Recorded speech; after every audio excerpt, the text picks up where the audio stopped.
mnafahamu kwamba kipindi ambacho sisi tumepigwa mute tusizungumze, kuna mambo yalikuwa yanaendelea, hayakusimama, yalikuwa yanaendelea, si ndio? Lakini yale yetu ya maendeleo hatukujua kama yanaendelea vizuri. Lakini kwa kipindi hicho chote ambacho pia sisi tulikuwa tumezimwa data, tulikuwa pia na sisi tunatembea kuangalia kinachoendelea, sawa sawa. Kwa hiyo tunafahamu mengi. Huu mkutano una wazungumzaji. Mimi nitazungumza machache ya kwangu ya jimbo langu. Ninaomba tu nizungumze na mkurugenzi wangu wa Moshi. Barabara sasa hivi najua mvua imenyesha, lakini barabara zimeharibika sana. Kuna mashimo kila mahali kwenye lami. Lakini kitu kilichonisikitisha, nimekuta mashimo mengine kwenye lami yamewekwa udongo. Haya ilikuwa ni mambo ya miaka 60. Hebu warekebisha hayo mambo. Haya sio mambo tunayozoea. Lakini kwenye kata zetu, mimi nazungumza sana kwenye kata zetu. Kwenye kata zetu barabara ni mbovu sana. Hazipitiki. Ni mbovu haswa. Kila ukimuuliza diwani wale waliopeana, maana hawajachaguliwa wale. Kila tukiwauliza wale madiwani wanasema greda litatoka siku za karibuni. Hiyo siku za karibuni ni mwaka umekatika. Barabara ni mbaya na mvua imenyesha, ni mashimo, wenye magari mabovu kama ya kwangu, yani inabidi uyaache mjini upande bodaboda uende nyumbani. Nimuombe mkurugenzi, tafadhali turekebishie hizo barabara. Ninajua wananchi wa Moshi wanalipa kodi. Ninajua tuna fedha zilizotengwa kwa ajili ya hizo barabara. Zisipigishwe chenga, ziende kwenye sehemu husika. Tunayo mengi ya kuzungumza, lakini kwa sababu ninajua leo nina meya wangu yuko hapa, meya mstaafu na mbunge wa mioyo ya watu wa Moshi, anaifahamu Moshi vizuri, na tulimpa kazi ya kukusanya data, atakuja kutusaidia kidogo hapa kwenye kuzungumza. Mimi niwakaribishe wote ambao wamekuja kwenye kikao hiki, kwenye mkutano huu wa hadhara, viongozi wa majimbo, wenye vitu wote, karibuni. Mungu awajalie tuanze na tumalize salama. Mheshimiwa mwenyekiti wa kanda, Mheshimiwa mwenyekiti wa wilaya, Mheshimiwa viongozi, wananchi wa Moshi, itifaki ikiwa imezingatiwa. Bwana Yesu asifiwe. Tumsifu Yesu Kristo. Asalamu alaykum. Mheshimiwa mwenyekiti, nimesimama kama mwananchi wa Moshi. Na wananchi wa Moshi hapa naongea si kama mwananchi wa Moshi. Naongea kama meya mstaafu wa manispaa ya Moshi. Na ni hivi, yani ni hivi. Mkurugenzi, meya, madiwani, haya ninayoongea naongea kama meya nilitengeneza Moshi, alafu kama mna hoja za kupinga mkapinga haya naongea. Manake mimi si mumunyi uharibifu wa Moshi, sasa naenda kuweka wazi. Naanza, naomba tusikilizane sasa wananchi. La kwanza nataka nimrekebishe mkurugenzi. Huyu dada wa manispaa aliongea kwenye na vyombo vya habari, nikamsikia akisema kwa mara ya kwanza wameweza kupandisha mapato ya halmashauri mpaka yakafika bilioni 12. Sasa ngoja nimpe takwimu sasa. Wakati tunamaliza nafasi yetu 2020 tuliacha mapato bilioni 8.6. Baada ya Magufuli kutunyang'anya vyanzo vinne, alichukua property tax, alichukua kodi za ardhi, alichukua parking, alichukua kodi ya mabango, zaidi ya bilioni 3. Maana yake kama tungekuwa navyo 2020 mapato ya halmashauri yangekuwa bilioni 11. Huyu dada anasema wamekusanya bilioni 12. Kwa hiyo kwa mara ya kwanza mapato ya halmashauri yameongezeka. Sisi tunamwambia 2020 mapato yalitakiwa yawe bilioni 11, tuliacha bilioni 8. Tumeondoka, wakapewa halmashauri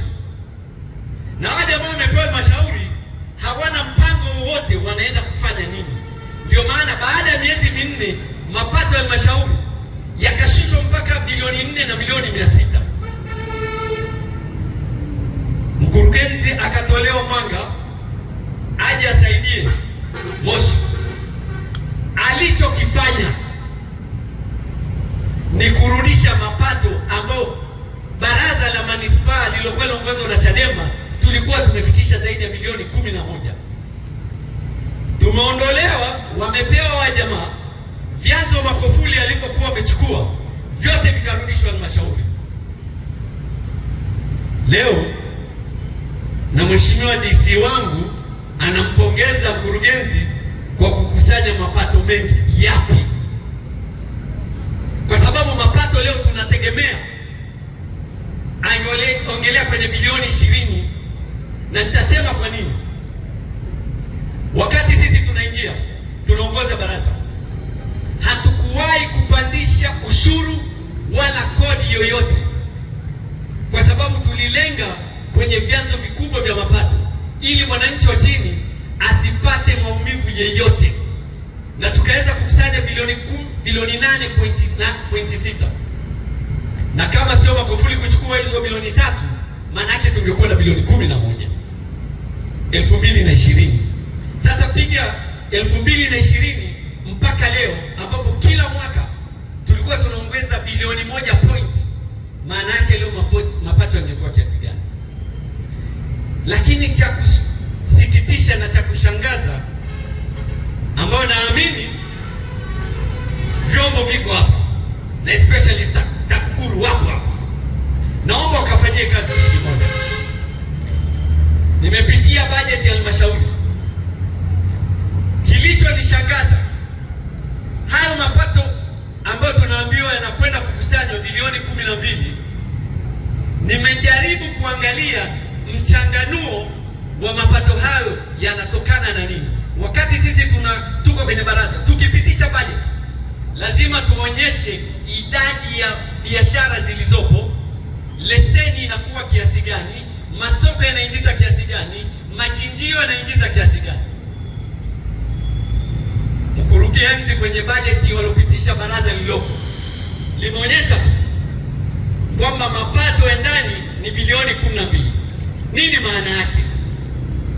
Maana yake madiwani walioko hapo hawajui biashara ziko ngapi, hawajui mapato kiasi gani yanatoka kwenye machinjio, mapato kiasi gani yanatoka kwenye masoko. Kwa kutokujua hilo, maana yake hujui ni kiasi gani kinakusanywa. Nitawaambia mfano mmoja, nini umuhimu wa kuwa na database. Wakati tumeingia manispaa sisi tulisema hatuwezi kufanya maendeleo yote kama huna database, kujua mapato yako yanatoka wapi. Tukakubaliana tujue vyanzo vya mapato. Tuna maduka yetu pale Maimora yalozunguka Maimora zaidi ya 120. Tukasema tunataka kujua haya maduka yote yanalipa leseni. Ikafanyiwa database. Tumekwenda kukuta maduka 30 kati ya 120 ndio yalikuwa yanalipa leseni, na maduka 90 yanaingia kwenye mifuko ya watu. Leo biashara zilizoko mjini ni mara 4 ya kipindi cha sisi tulichokuwepo, ambapo sisi tulikuwa tunakusanya zaidi ya bilioni 1 na kwenye biashara iliyokuwepo. Leo kama biashara ziko zaidi ya mara 4, alafu idadi ya biashara na leseni haijulikani, maana yake hawa madiwani hapa ni bure, yani hawajui wanachokifanya. Yani hawajui wanachokifanya. Kwa sababu leo natakiwa muulize diwani biashara zilizopo zinaingiza kiasi gani, anatakiwa ajue ziko biashara ngapi. Sasa niombe TAKUKURU, upigaji halmashauri ni mkubwa, na mimi nasema kwa sababu nimekuwa meya, kwa hiyo najua. Ndio maana naomba TAKUKURU mkafanyie kazi. Kuna upigaji mkubwa sana, kwa sababu kama hakuna database inaonyesha mapato yanatokana na nini, upigaji utakuwa mkubwa. Kwa maana gani? ikiwa wakikusanya bilioni 12,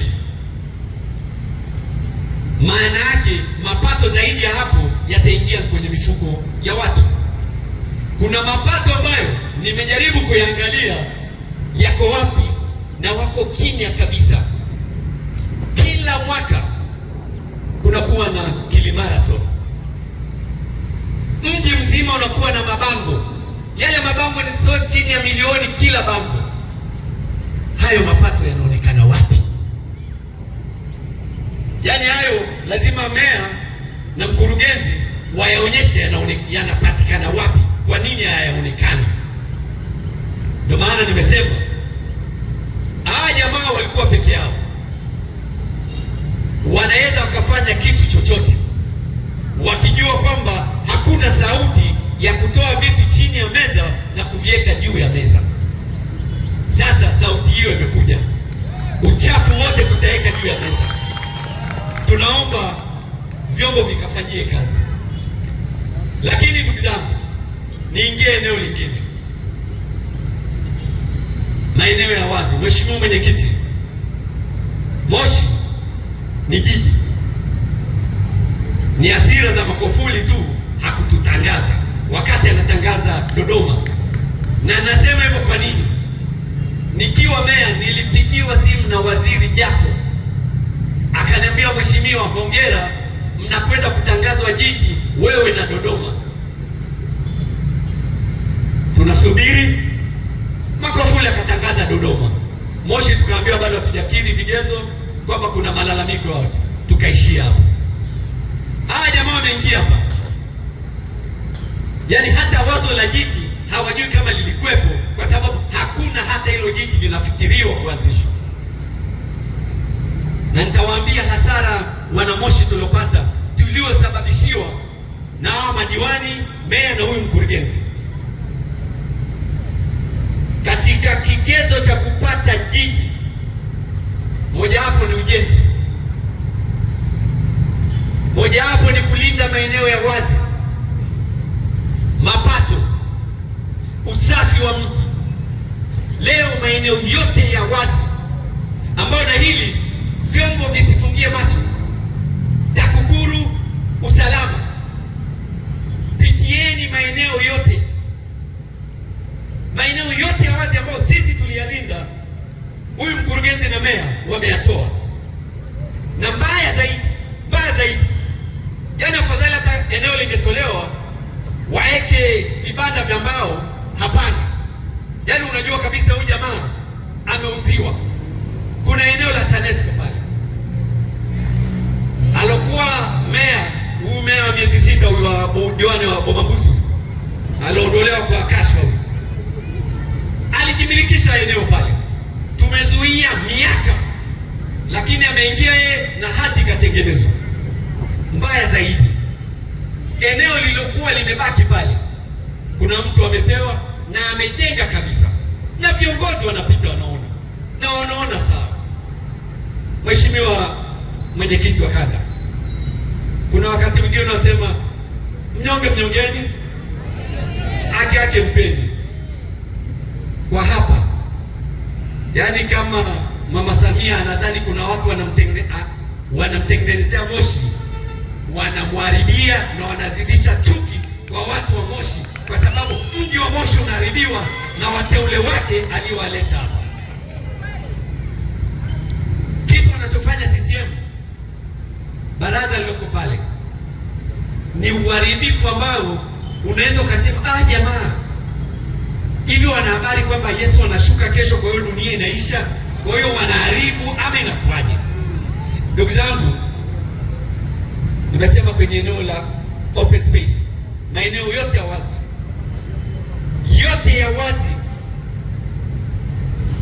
tunaamini kama hayajauzwa, yamekodishwa, na yamekodishwa kwa mikataba mirefu, kwa sababu ikiwa mtu anaweza akajenga nyumba ya block, nyumba ya matofali kwenye eneo la wazi, jiulize huyo mtu anajiaminisha nini kuwekeza uwekezaji huo mkubwa? Pandisha njia kama unaenda kwa mkuu wa mkoa, kuna kao shiko pale. tulipiga kelele sana na mkuu wa mkoa anapita pale. Sasa inategemea matango pori gani mkurugenzi na baraza wamemjaza mkuu wa mkoa kuonyesha lile sio eneo la wazi, limekamilika. Ndugu zangu, niwaambie CCM ni sana kirusi. Yaani hawa jamaa,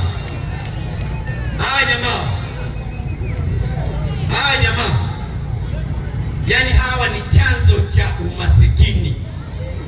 Yaani unajiuliza hivi hawa mmea kwa sababu ni mtu Arusha, so hapa kwa hiyo tunaweza kusema hana uchungu, lakini hawa madiwani wengine kesho akimaliza atapita huku mjini. Yaani ameacha ile kiasi gani? Kwamba unajisifu muuza maeneo wazi kwa sababu ulikuwa unapewa labda bahasha na mkurugenzi, kwamba mnashindwa kupinga kwenye baraza. Mheshimiwa Mwenyekiti, wakati tuko kwenye baraza tulitenga maeneo ya uwekezaji. Kuna pale majengo hapa fire, ile ilikuwa ni eneo la uwekezaji. Eneo lingine Shati Town kwa ajili ya supermarket. Kuna eneo Machinjoni, kuna eneo hili hapa stendi ya Vumbi. Sasa zaidi, mwenyekiti, nataka niongelee eneo la stendi ya Vumbi. Eneo la stendi ya Vumbi, mpango uliokuwa umepangwa pale ni kujenga vibanda vidogo ambao ni ghorofa, chini kuwe na vibanda vidogo ambao watapewa wamachinga hawa ambao wamehatarishwa maisha kwenye hivi vibanda hapa stendi, walikuwa wajengewe pale, alafu juu tujenge ghorofa 3 kwa sababu ya parking ya magari. Hayo ndio malengo ya stendi ya Vumbi pale. Jamaa na huyu dada yao wameacha kufanya hilo, wameenda kuharibu eneo la Uhuru Park kujenga parking. Wameenda kuharibu, wamepitisha actually kujenga maduka eneo la Uhuru Park, eneo ambalo ni kwa ajili ya mandhari recreation center, kwa ajili ya kupumzika, kwa ajili ya watoto kucheza. Leo mkurugenzi na meya wamepitisha wanataka kujenga maduka pale, na viongozi wapo, DC yupo, mwakilishi wa rais, RC yupo. Hili ni jiji. Jamaa labda kwa sababu wasafiri zaidi wanasafiri hapa Tanzania, hawajui majiji yanatakiwa yawe vipi. Hili ni jiji. Jiji linatakiwa liwe na eneo kwa ajili ya recreation. Leo tunawasumbua hawa maskari. Yaani ikija sherehe ya Eid, ikija Christmas, yaani OCD lazima tume maskari wakakae keep left. Mheshimiwa Mwenyekiti, kulinda watoto, watacheza keep left hichi, wacheze cha MCA, wacheze cha Arusha, kwa sababu ya mafisadi fulani wamekaa pale halmashauri wanaharibu open space ambao ni uwanja wa watoto kwenda kuchezea pale. Mimi nawaambia, kama wanadhani wanamsaidia Mama Samia, namwambia Mama Samia, kuna watu wanafanya kazi maalum ya kukuharibia ndani ya manispaa ya Moshi, na hutapendwa ndani ya manispaa ya Moshi, kwa sababu hili ni jiji, lina heshima yake na watu wa Moshi wamekwenda shule. Yaani huyu dada aliotoka Mwanga kwenye halmashauri anakuja kufanya watu wa Moshi hatuna akili, yeye ndo ana akili zaidi ya sisi. Kwamba Chadema tulolinda maeneo yote ya manispaa, yeye anafanya hatukuwa na akili, kwamba yeye anajua zaidi ya wana Moshi, na hili linanisikitisha kidogo, Mheshimiwa Mwenyekiti, kwa sababu unaangalia kuna wadau, kuna wazee wa mji ambao kweli wanakaa wanaangalia uchafu huu unafanyika na wako kimya. Hapana, yaani hii Moshi tuliitengeneza, walopewa kama hawawezi kuilinda na kuitengeneza, waachie manispaa katika mikono ambayo ina mipango ya manispaa. Leo nawaambia ndugu zangu, ngoja niwape bajeti ambayo sisi tulikuwa tumeipanga kwa miaka mitano. 2025 tulikuwa tumepanga ndani ya 2025 tunakuwa na magari manne mapya mengine. Acha ya manne mnayoona, tunakuwa na manne mapya mengine tulikuwa tunanunua ndani ya miaka mitano. 2025 tulikuwa tunaweka taa 750 mpaka kwenye kata. Hata hizi taa 200 watuzieka huko, na hizi kwa sababu mheshimiwa mwenyekiti, baada ya mkutano huu tutakuwa na mkutano Manyema wa wilaya, tutaeleza kuhusu hizo taa tuweka, maanake tuna details zote. Tulikuwa tumepanga hapa Double Road, nimepita sasa hivi naona ukipiga ile rangi ya maji pale kwa ajili ya kivuko. Sisi tulikuwa tumepanga kupitisha kivuko juu ili wananchi wawe salama kuvuka hapa. Mheshimiwa mwenyekiti, miaka mitano stendi ya Fumuni tulikuwa tunaifungua. Hawa jamaa wameingia, hawajui mipango yoyote ya halmashauri ambayo Chadema tulikuwa tumeiacha. Wameenda kuanzisha mipango yao, hakuna hata mmoja umetiki. Hospitali ya wilaya iko pale, imemiminwa juu na kuwekewa matoleo, haiendelei. Sisi tulikuwa tumepata Moshi Arusha, tuongeze majengo, ianze hospitali ya wilaya. Na kwa nini tulisema tuanze Moshi Arusha? Kwa sababu, hebu jiulize, mgonjwa wako amezidiwa, ametoka kituo cha afya Pasua, yuko hoi, unatakiwa kwa akili ya CCM unatakiwa umkimbize Msaranga hospitali ya wilaya, alafu akifika pale daktari anasema hapana, huyu anatakiwa awe rifaa kwenda KCMC. Umtoe Msaranga umkimbize KCMC.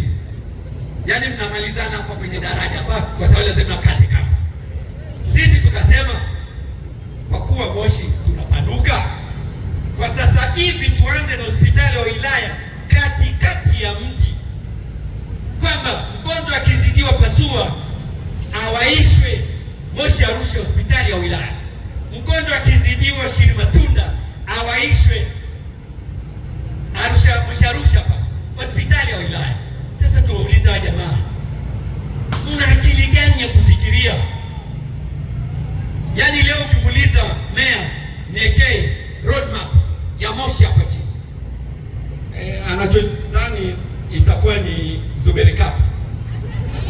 Hiyo anayo, yaani hiyo anayo.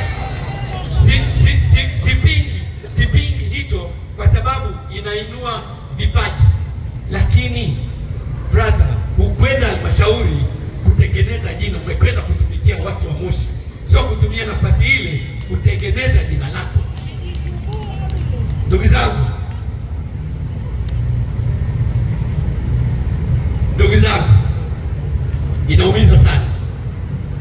inaumiza sana kwa sababu maendeleo ambayo tulikuwa tumeyapanga ndani ya Moshi, mwenyekiti wangu wa wilaya amegusia kidogo kuhusu barabara. Nyie ni mashahidi, yaani kwenye swala la barabara, alafu kuna lugha mwenyekiti anaiongea sio sahihi. Mwenyekiti, huwezi ukamwomba mkurugenzi hatoi hela kwenye akaunti yake, zile ni kodi za wanamoshi. Yaani muombi ni wajibu wake kufanya kazi. Kwa hiyo tunamtaka, sio swala tunamuomba. Huu mji haukuwa na mashimo, yaani umerudi miaka 47. Alafu baya zaidi, tulishaondoka kwenye kuziba mashimo na udongo. Aje mama turudishia mpaka kule Shedstown mashimo yanazibwa na udongo. Alafu ndugu zangu, nimwambia Moshi, tukija kwenye usafi, kwanza kwa kumalizia ile barabara, mheshimiwa mwenyekiti, moja ya mpango tulikuwa tumeupanga, Tony alikuwa naibu meya na madiwani wenzangu, ni kuweka traffic light ndani ya mji wetu. Yaani leo tunahatarisha maisha ya askari wetu, kwamba lazima askari akae pale mahakama ya mwanzo kwenye barabara kuongoza magari. Ni aibu. Leo unaenda ati Boma unasimama kwa sababu traffic light imewaka gari. Boma, Moshi mjini hakuna traffic light. Tulipanga kuweka traffic light 4 barabara pale ya mahakama ya mwanzo, NMB Bank hapa na njia kwenda MCA 4. Hivi jamaa inaingia hata kufungua Chadema walikuwa wamepanga nini? Hakuna. Leo Moshi jiji ati Boma kuna traffic light. Moshi tunasubiriana, tunaviziana gari ipite ndio uingie. Moshi jiji. Alafu mtu anasifiwa ati unafanya kazi nzuri. CCM wanampongeza anafanya kazi nzuri. Ndugu zangu, swala la usafi. Moshi tulikuwa tunakimbizana na Kigali kwa usafi. Ndio pekee ilikuwa inatusumbua. Ndiko tulikuwa tunakimbizana nayo. Leo mpaka Shinyanga ilikuwa mwisho miaka yote iko mbele yetu. Yaani hawa jamaa hata kusema Moshi tumekuwa wangapi hawasemi. Na tukaambiwa na mbaya zaidi, yaani wao wenyewe wameumizwa mpaka kwenye magrupu yao walikuwa na tuma matakataka yalipojaa ndani ya mji wa Moshi. Sasa ni waombe wana Moshi, kwa kumalizia naomba niongee eneo moja, eneo la nguvu kazi. Na nikisema eneo la nguvu kazi, nadhani mkurugenzi, meya na madiwani wanajua eneo la stendi ya Mboya, wale watu ndani ya stendi ya Mboya. Na hili naomba vyombo vichukue ikavifanyie kazi, kwa sababu kuna ufisadi unakwenda kufanyika. Lakini sio ufisadi tu, kuna hasara inakwenda kufanyika ndani ya halmashauri. Wale watu tuliweka pale na walikuwa na mikataba na walikuwa wanalipa halmashauri. Maana yake mikataba ikiisha, mikataba inakuwa renewed. Leo wamepewa notice ya siku 60. Maana yake kuna mikataba ambayo iko hai inakwenda kuvunjwa. Nini maana yake? Maana yake hao watu wanapeleka halmashauri mahakamani. Halmashauri itawajibika kuwalipa watu, kwa sababu watu wamejenga magorofa pale, watu wamewekeza pale. Leo kama lile eneo ni la halmashauri, halmashauri haifanyi biashara, halmashauri inatoa service. Walitakiwa watake waeleze nini wanataka, wale watu watekeleze. Kama ni swala la kodi, wakae wakubaliane kiwango cha kodi, lakini sio kuwaondoa watu alafu kwenda kuitia halmashauri kwenye hasara. Mimi niwaombe vyombo wafuatilie hivyo vitu.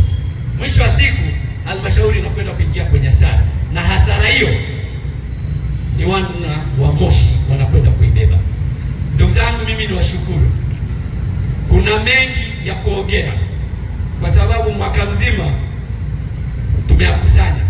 Huu mkutano ni mwenyekiti wa kanda atakuja kuongea. Baada ya mkutano tunakwenda kufanya mkutano Manyema.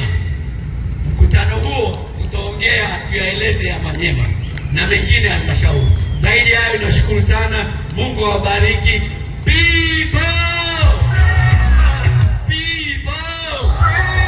Asanteni, Mungu awabariki. Moshi people. Katiba mpya kwanza tunasema ni sasa. Katiba mpya pili, free Tundu Lissu. Katiba mpya.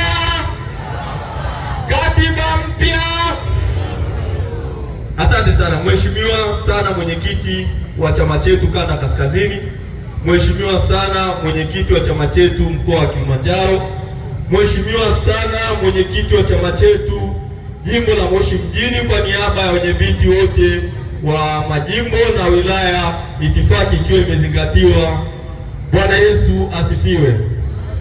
Tumsifu Yesu Kristo. Wasalamu alaikum. Kama nilivyokwisha kutambulishwa, ninaitwa Archibald Mbando, mwenyekiti wa baraza la vijana wa Chadema mkoa wa Kilimanjaro. Mheshimiwa mwenyekiti, nipo hapa kubeba sauti za vijana kwa maelfu wa mkoa wetu wa Kilimanjaro. Mkoa wa Kilimanjaro katika sensa ya watu na makazi ya mwaka 2022 imeeleza wazi, kati ya wananchi raia wa mkoa wa Kilimanjaro 1,800,000 na kitu, robo tatu ni vijana, nikimaanisha ni nguvu kazi ya watu miaka 15 na kuendelea. Kwa hiyo ninaposimama hapa, ninasimama kwa niaba ya vijana kwa maelfu ambao wapo ndani ya mkoa wetu wa Kilimanjaro. Mheshimiwa sana mwenyekiti, ni kwa bahati mbaya sana, licha ya nguvu kubwa unayoiona kwenye namba robo tatu ya watu 1,800,000, wengi vijana hatuna ajira. Niko masikitiko makubwa sana. Wenzetu wa Chama cha Mapinduzi wanajua namna ambavyo taifa letu limeharibiwa. Sasa hivi wamebadilisha mfumo, hawataki tena kupambania maslahi mapana ya vijana, wameenda kwenye kitu kinachoitwa uchawa.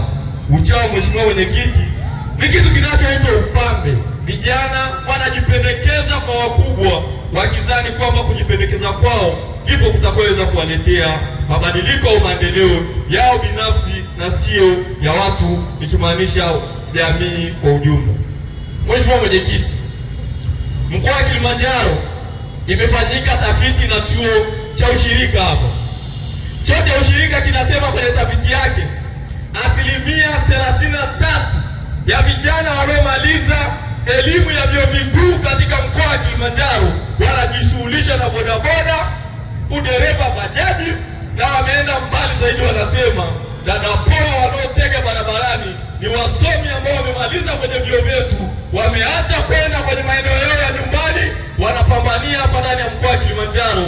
Hakuna fursa, hakuna ajira, wanazurura, wamebaki hapo ni bodaboda.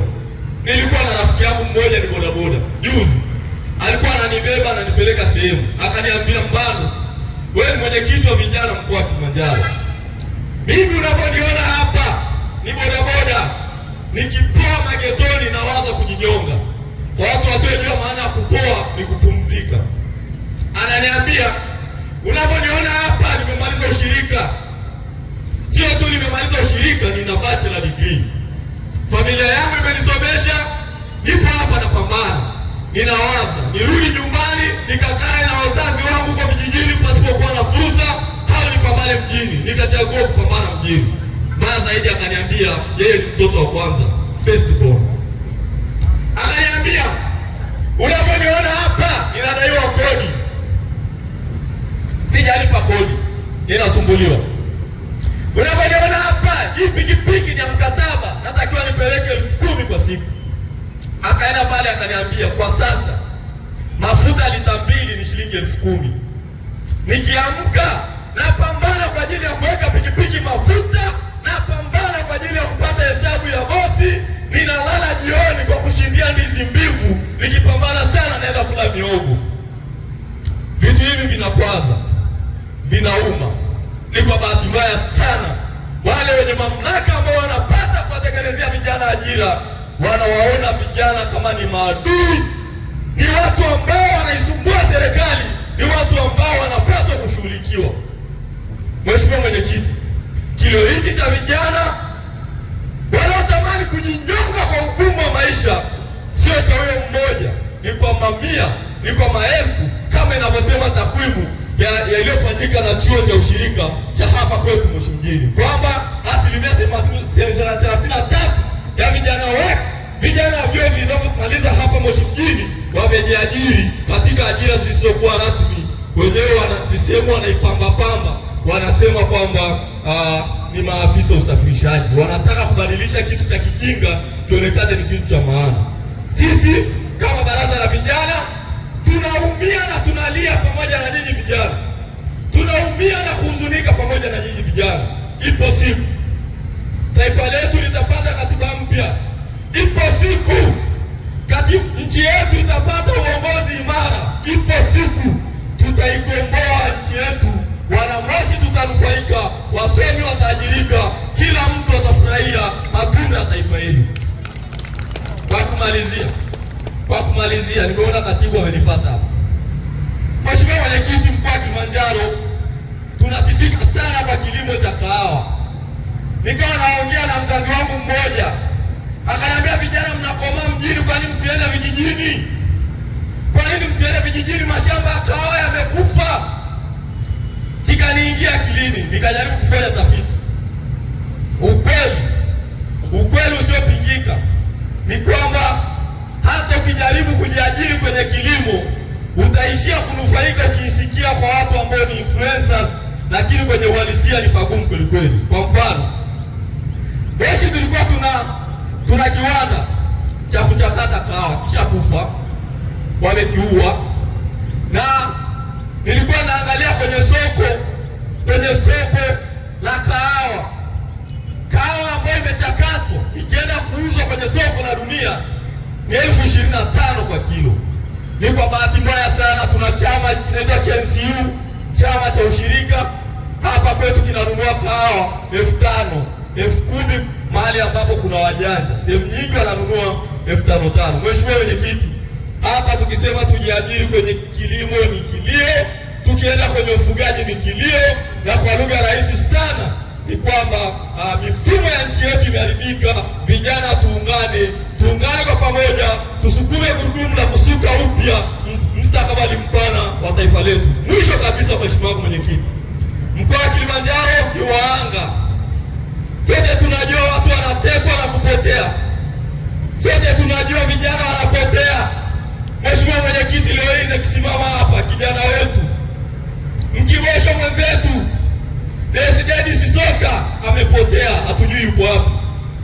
Nikisimama leo hii hapa ninamwaza Mrombo mwenzetu, kijana aliyekipenda chama na mgombea wetu wa chama mwaka 2015 kura za maoni, hatujui alipo mpaka leo hii. Haya mambo yanakera, haya mambo yanauzi. Ninawaona maafisa wa jeshi na polisi leo mahali hapa, tafadhalini sana tusaidieni kulinda raia.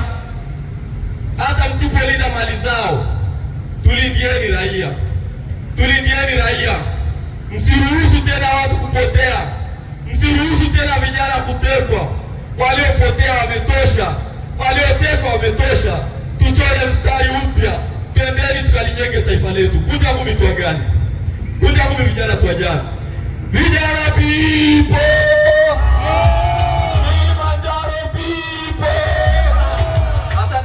Mwenyekiti, Mungu awabariki sana. Ndugu zangu wakazi wa Moshi, Bwana Yesu asifiwe. Tumsifu Yesu Kristo. Asalamu alaykum. Maneno aliyoongea kijana Archibald ni mama yupi ambaye hajaguswa na hayo maneno? Yanaweza akanisababisha nikashindwa kuongea, kwa sababu ni kitu ambacho kinaumiza sana. Umezaa mtoto, umemsomesha, umemlea, amekuwa, umempeleka shule, mzazi pengine ndo tegemeo, anatoka nyumbani anakwenda kujitafutia, harudi tena. Mama, mume, mke, umetegemea baba amekwenda mjini kutafuta riziki kwa ajili ya familia, au muoni tena. Ndugu zangu, ifike mahali tuchore mstari. Kila siku tunaimba Tanzania ni nchi ya amani, tunasema Tanzania ni nchi ya utulivu. Je, huo utulivu upo? Amani ipo? Ndugu zangu, sisi Chadema ni watu wa amani na ni watu ambao ni watii na wapole sana, lakini siku zote mtu mpole ukimchokoza atakasirika, na akikasirika anaweza kukupiga ngumi akakuvunja jino.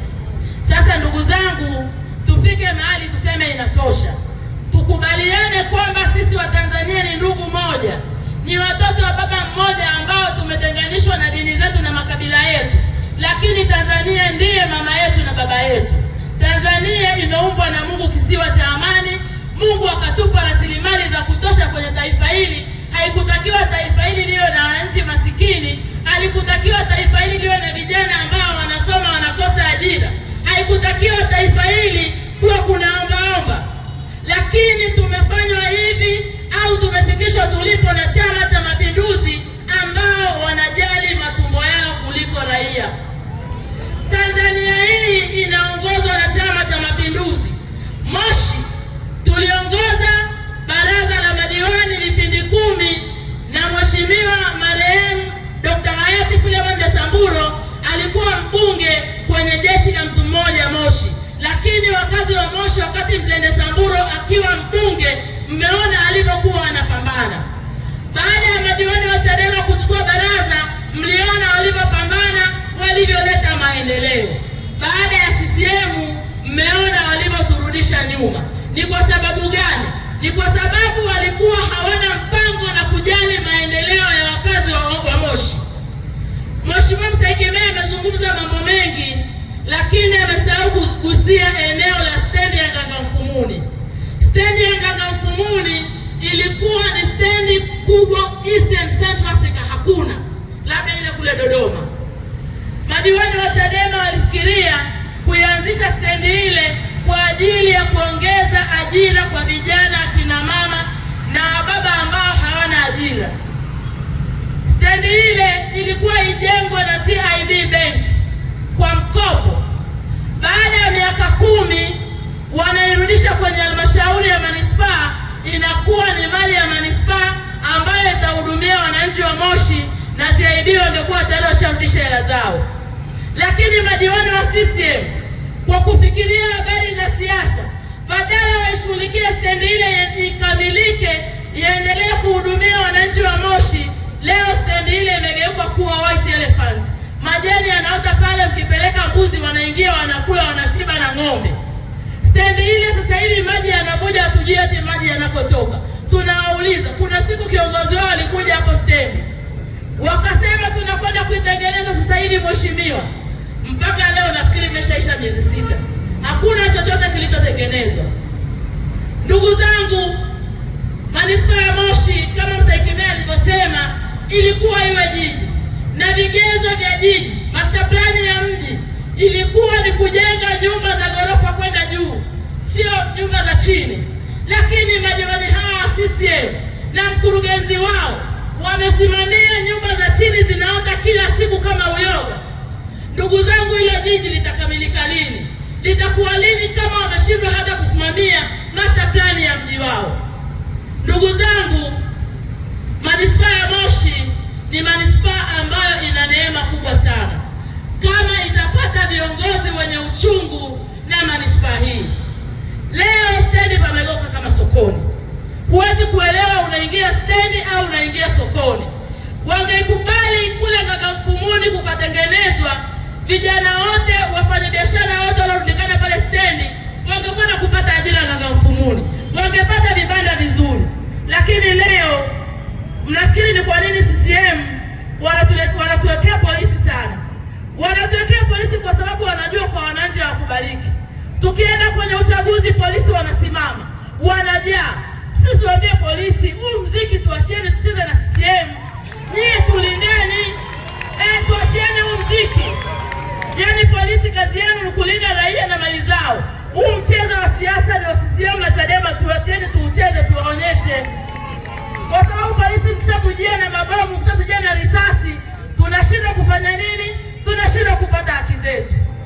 Lakini nawaambia, kama Mungu wetu aishivyo, CCM kuna siku mtatoka madarakani, wala muda sio mrefu. Na mkiona giza limeingia, mjue kuna karibia kupambazuka. Chadema tutachukua nchi hii, tutaonyesha CCM namna ya kuilea Watanzania, namna Watanzania watakavyoweza kutumia rasilimali za nchi hii na kila mmoja akanufaika. Tuache kunufaisha matumbo yetu, tuangalie watu tunaoongoza. Kila mmoja ana haki kwenye taifa hili. Ili taifa halijaumbwa kwa ajili ya mtu mmoja. Kila mmoja ana haki ya kupata rasilimali ya taifa hili aweze kuifaidi.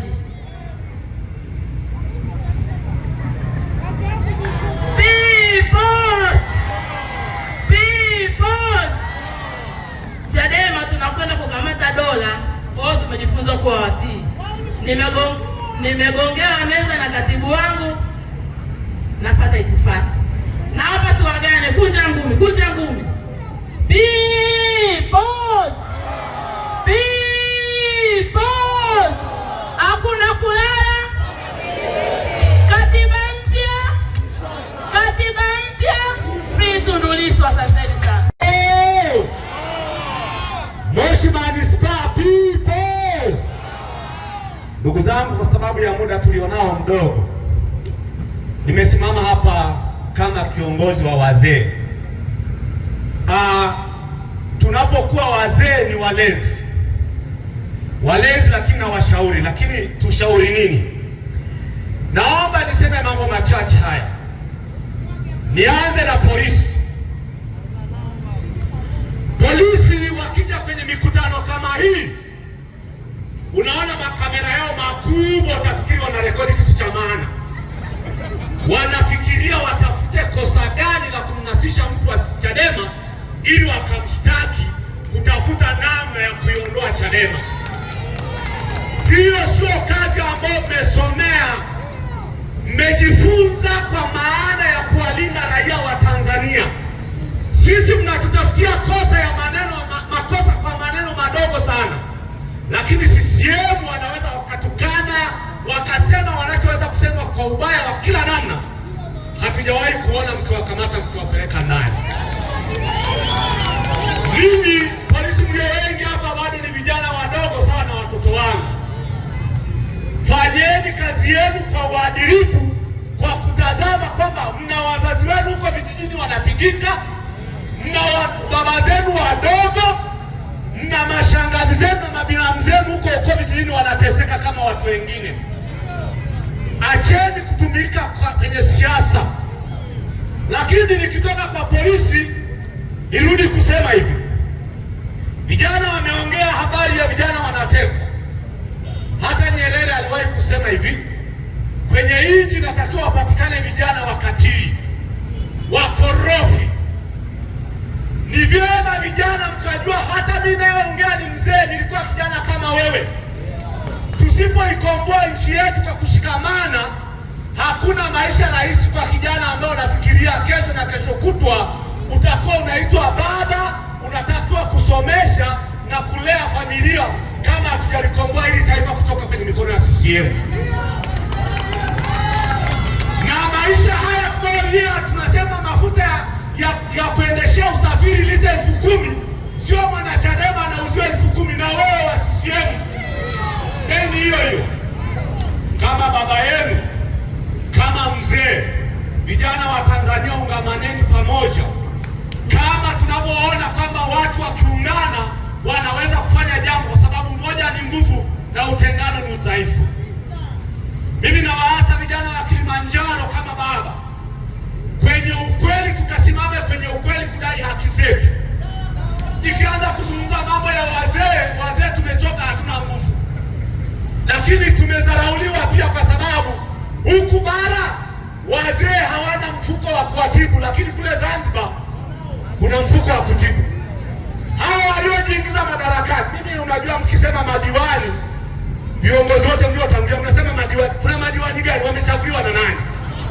Mnasema kuna serikali gani iliyojiingiza madarakani imeua watu tarehe 29, alafu leo tunasema eti madiwani? Hakuna madiwani, ni wapokaji, wezi wa madaraka.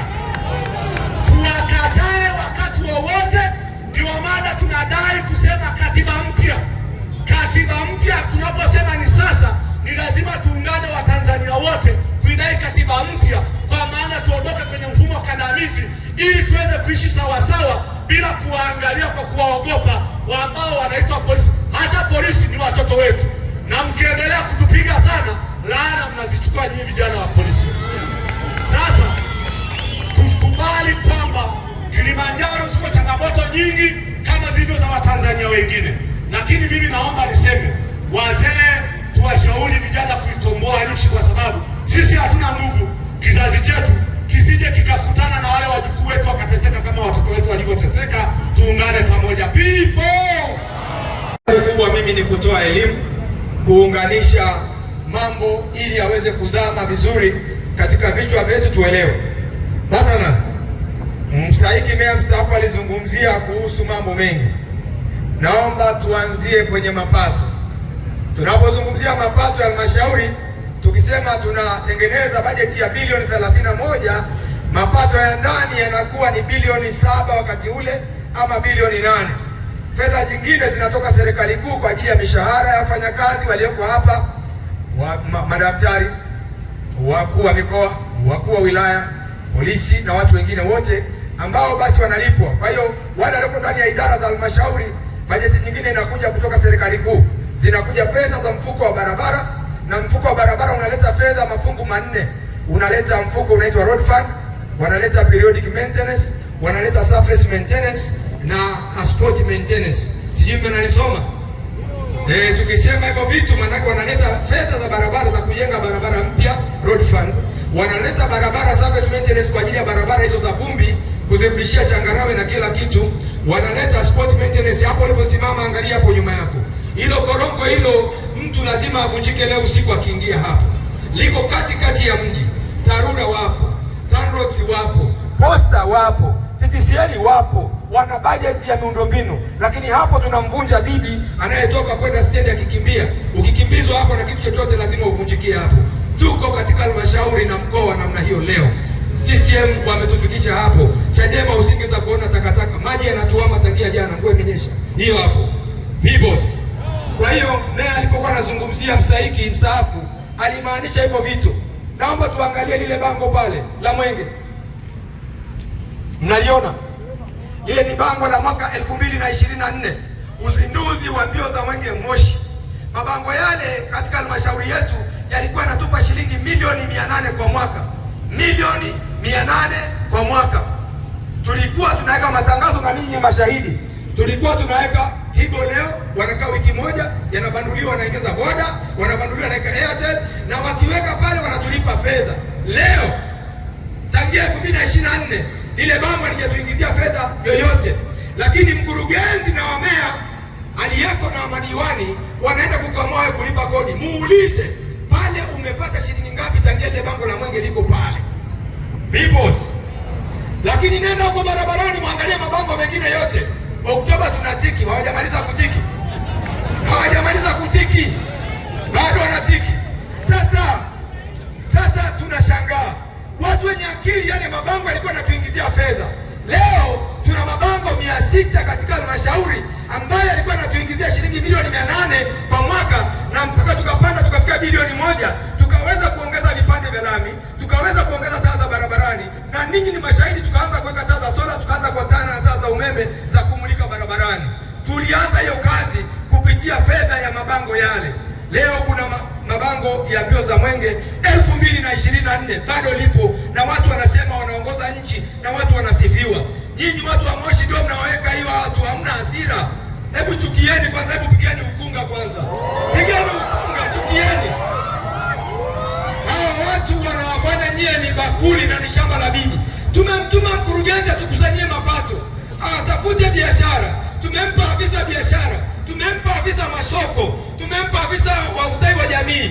Lile bango pale tutafutie mtu mfanyabiashara aweke tangazo lake pale, aweze kutengeneza lami, aweze kuweka taa, aweze kujenga soko, aweze kuhudumia hospitali, aweze kuleta elimu. Yeye ameweka bango la Mwenge tangia 2024. Ile ni aibu. Uzinduzi wa mbio za Mwenge 2024 unafanya nini pale? Unatulipa shilingi ngapi? Bibos. Tukisema mnatuweka ndani, mnatupiga, lakini tunachokisema lazima kisemwe. Bibos. Eneo lingine la kurekebisha la dakika 2. Waheshimiwa wananchi, tulipokuwa tunakusanya hizi fedha, nimesikia bungeni mheshimiwa mwenyekiti wameongeza mfuko wa kina mama, vijana na watu wenye ulemavu kutoka 10% kwenda 20%.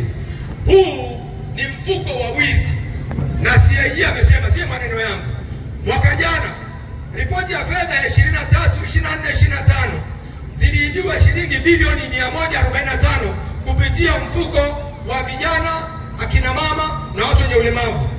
Ndugu wananchi, sisi tukiwa halmashauri pale tulikuwa tunatenga shilingi milioni 700 kila mwaka. Milioni ngapi? 700 kwa ajili ya vikundi vya vijana, vikundi vya watu wenye ulemavu na akina mama. Akina mama 4%, vijana 4%, watu wenye ulemavu 2%. Sasa zile fedha sisi tukagundua, na ndio maana wanapambana sana waheshimiwa kutufanyia kila aina ya fujo. Na waheshimiwa watu wa ulinzi, mnapoambiwa mje mtukamate, fikiria kwanza, kwa nini nakamata mtu mwenye degree 3? Yaani huyu mtu ni hazina. Yaani mtu ni hazina. Yaani nimejisomesha mheshimiwa mwenyekiti na degree ya sheria, na degree ya uchumi, na degree ya IT. Nilikuwa naisaidia halmashauri yangu to the extent kwamba tunapata mapato. Sasa wanakutuma kamkamate yule ni mhalifu. Mhalifu kwa kusoma au kwa kufanyaje? Kwa hiyo wanatukamatisha kwa sababu wanajua tunazo data. na sheria zote zilizotungwa kwa hati za dharura bungeni ni kwa ajili ya kuhakikisha sisi tunaoweza kusema hatusemi. Sasa tunasema 10%. Halmashauri ya Manispaa ya Moshi ilikuwa inatenga bilioni 700 wakati wetu. Kwa hiyo tukifika miaka 5 ya uchaguzi, 700 ya kwanza, 700 ya pili, 700 ya tatu, 700 ya nne, 700 ya tano. 7 mara 5 ni ngapi? 35 kwa hesabu zangu mimi. Kwa hiyo ni bilioni 3.5. Lakini wao wakizipeleka kwa vikundi huko mtaani, kwanza wanafanya mchezo gani? Kwanza wanaandika vikundi hewa. Tulikuwa na SACCOS ya vijana hapa halmashauri, vijana wa CCM wenye miaka 52, wenye miaka 60, wenye miaka 70, na walikuwa wanapewa mikopo. Tukasimamisha hilo, tukaamua isiende kwa vijana sahihi, tukainyima mpaka tunaondoka halmashauri mstahiki mstaafu. Nakumbuka walikuwa wanadaiwa milioni karibu 200, sawa. Sasa tukaweza kufanya hilo, lakini fedha zikienda kwa vijana hazirudi kwenye ule mfuko. Ule mfuko unatakiwa ujiongeze kila siku. Unashangaa uwezo wa kukopesha unapungua. La mwisho kabisa, mambo mawili ya haraka haraka. Kwa nini nyinyi mnapata hasara kutokuwa jiji, na kwa nini hamchukii? Mkiwa jiji, mfanyakazi na polisi wanajua, walimu wanajua, kila mtu anajua aliajiriwa. Ukipewa padiem masurufu ya kusafiri, ukienda kwenye himo pale mji mdogo, kama masurufu ya kusafiri utapewa shilingi 20,000. Moshi mji wa kawaida kama Babati utapewa shilingi 50,000. Moshi mji utapewa shilingi labda 80,000. Moshi manispaa utapewa 100,000. Ukienda Moshi jiji utapewa shilingi 150,000. Kwa hiyo watu ambao wanataka kuja kufanya vikao Moshi vya kiserikali au vya namna yoyote hawawezi kuja Moshi kwa sababu masurufu watakaopewa ni machache. Watachagua Arusha, watachagua Mbeya, watachagua Mwanza na majiji mengine. CCM walitunyima jiji ambalo tayari lilikuwa limeshapitishwa bungeni kwa sababu tu ya kusema kwamba Chadema wakipewa jiji watapata sifa. Kwa hiyo mimi nawaomba muwe na uchungu, mkapigane, mkapambane kuhakikisha mnaiondoa CCM. Mheshimiwa Mwenyekiti, katika uporaji wa viwanja Sabasaba imeporwa na CCM. Nyinyi wananchi wa Moshi, kwa nini hamna uchungu?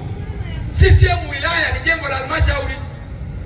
CCM wilaya ni jengo la halmashauri. Nendeni mkijua hilo. Sabasaba ni mali ya umma. Nendeni mkijua hilo. Piganieni halmashauri yenu kurudisha majengo yake. Tulipigania mpaka tumeshtaki mpaka tukawa na kesi. Lakini wananchi hamtuungi mkono. Tunaomba mtuunge mkono. Watu wa Kilimanjaro people. Hebu angalia nyuma namna hii, alafu uone jinsi chama kilichokuwa kimefungiwa zaidi ya mwaka kinavyopendwa. Angalia kule barabarani, kuna watu wanakuja huku wanaimba.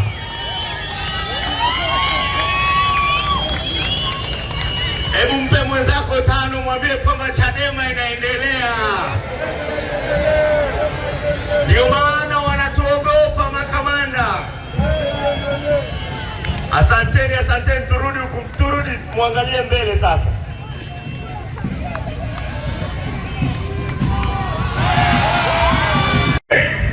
Kwa ile salamu anafanyaga mheshimiwa mwenyekiti akija mahakamani, anafanyaga namna hiyo. Ngapi wameshaona? Hebu fanya namna hii.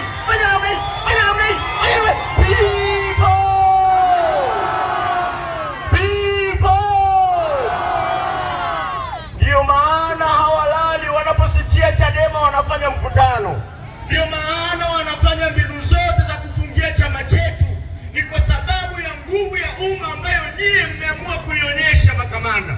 Lakini nataka nikwambie, hata siku moja katika historia ya ulimwengu huu hakuna bunduki, hakuna risasi imewahi kuzima sauti ya watu wenye haki. Kwa hiyo nataka niwaambie kabisa, msiogope. Unapopambania haki au unapopambania haki kama tunavyofanya hapa, unakuwa uko upande wa Mungu, na Mungu lazima anakwenda kuwasaidia. Ndugu zangu, nchi yetu imeendeshwa kimaigizo kwa miaka mingi sana. Yaani kuna vitu vinafanyika mpaka unawaza kwamba hawa viongozi wana akili kweli. Mimi nafuatilia sana jinsi wanavyomleta Lissu mahakamani. Kweli mwenyekiti wetu kwanza ana tatizo la mguu. Mwenyekiti wetu wala hawezi kukimbia, lakini wakimleta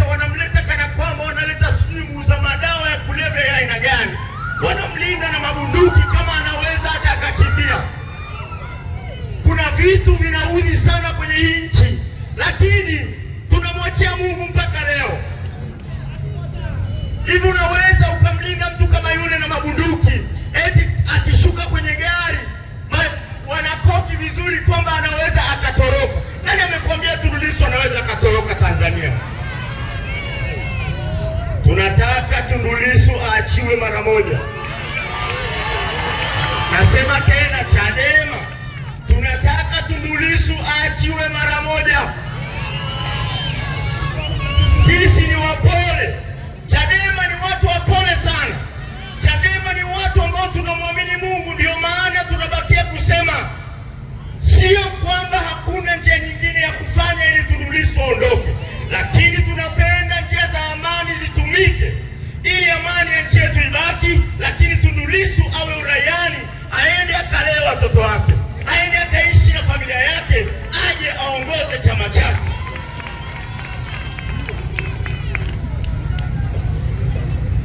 Unajua jamaa, kama jinsi wanavyotumia mabunduki mengi kulinda ule mwenge wa uhuru, hivi nani anaweza kaiba ule mwenge? Hivi ule mwenge unalindwa nini jamani? Eti usiku kucha jamaa wanakesha na mabunduki na mei, eti mwenge unalala Mashujaa. Watu watulali ni mamiziki na makelele usiku, eti wanalinda mwenge. Hivi kuna maigizo zaidi ya hayo? Kwa nini Tanzania, nchi kama hii ambayo tunatakiwa tufanye mambo ya msingi, tulete maendeleo kwa wananchi wetu, tunabaki kufanya maigizo? Ili unajua gharama ya huo mwenge wanaotumia, wanaopitisha kila mahali, tunaharibu fedha. Leo ukienda kila mahali tunakuwa kama tuko, ndio maana tunaitwa nchi ya ulimwengu wa tatu, pamoja na madini tulionayo, pamoja na mbuga tulizonazo. Lakini hawa jamaa hawajali, kazi yao ni kuzichota, kufanya maigizo, kuchukua hela na maisha yao yanaendelea. Wala mtu asikudanganye kwamba wanatujali. Ndugu zangu wa Kilimanjaro, hii serikali ya CCM wala haiwajali wananchi. Juzi wamepitisha kwamba wanajenga uwanja wa ndege wa kimataifa Serengeti. Hivi kweli unajua ina maana gani hiyo? Yaani mzungu akija na Boeing kule, anaenda Serengeti moja kwa moja, anapiga game, anakuja Ngorongoro, akimaliza kama hana haja ya kupanda mlima Kilimanjaro, wala hatutaona hela yake huko Moshi wala Arusha. Unajua ni kwa sababu gani? Kwa sababu Wachaga wameshatengeneza, wanajua kitu kinaitwa Airbnb. Wachaga wameshawahi, wamejenga mahoteli ya kitalii. Hawa mafisadi wao wamechelewa, maana kawaida wanachelewaga. Sasa watajengea wapi? Wanajengea Serengeti, alafu wakimbize wageni kule, alafu huko hata wazungu tutawaona. Ndugu zangu, tunatakiwa tukataa ndio ya kijinga. Hii ni dhuluma inakwenda kufanyika. Ina maana watu wote ambao tumepata ajira kwenye mambo ya utalii hatutapata tena. Wewe fikiria mahoteli ya kitalii Moshi yafungwe. Wewe fikiria nyumba zote zinazolaza wageni zifungwe. Kuna watu wangapi, vijana wangapi ambao wamepata ajira huko? Kuna ajira ngapi ambazo zimetengenezwa kutokana na utalii huu wa kanda ya kaskazini ambapo tunagawana?